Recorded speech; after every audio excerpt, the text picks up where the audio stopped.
Apa sih Digital Economy Framework Agreement di ASEAN? Apa yang mau kita bicarakan? Ya, mengenai aturan perdagangan digital. Kita harus menyiapkan ini. Nggak usah berbicara globalnya dulu, ASEAN dulu. Aturan perdagangan digital disiapkan. Pembayaran digital disiapkan. Keamanan data hati-hati. Harus diproteksi, dilindungi betul. Saya kaget kemarin setelah rapat disampaikan kepada saya hanya dalam waktu bulan saja. Saya enggak usah sebutkan aplikasi apa, sudah mencapai 123 juta orang masuk ke aplikasi itu hanya dalam hitungan bulan, karena pembeliannya sangat masif sekali. Artinya apa? Perilaku konsumen kita sudah dipegang, moodnya mau kemana sudah dipegang, arahnya mau kemana sudah bisa ditebak, dan kita terlambat.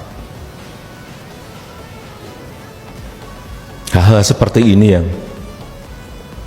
jadi sekali lagi, aturan mengenai perdagangan digital, pembayaran digital, keamanan data, dan juga mobilitas talenta digital kita. Ini pindah kemana? Pindah kemana? Karena sekarang kalau Bapak Ibu lihat, digital nomad di Bali dari seluruh dunia ngumpul di situ. Bagus kalau kita bisa memanfaatkan mereka. Tapi yang sering dan harus saya ingatkan, karena potensinya tadi 11.250 triliun,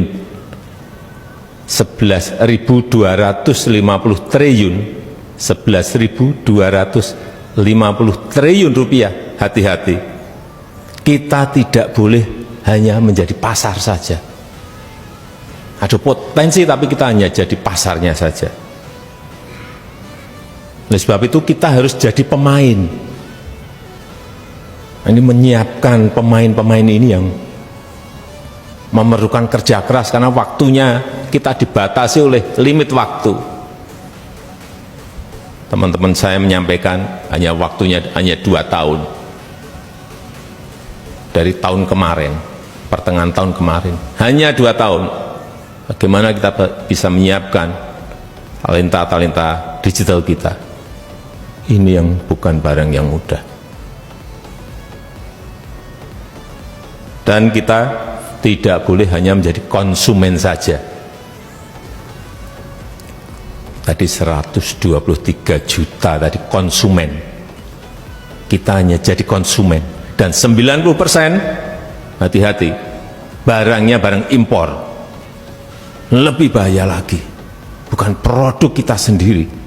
Kalau produk kita sendiri kita taruh di e-commerce, masih bagus, tapi 90% barang impor, karena harganya sangat murah. Bahkan baju kemarin ada yang dijual berapa?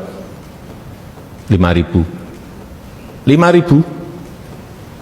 Artinya di situ ada predatory pricing. Sudah mulai bakar uang, yang penting menguasai data, menguasai perilaku. Ini semua kita harus mengerti mengenai ini.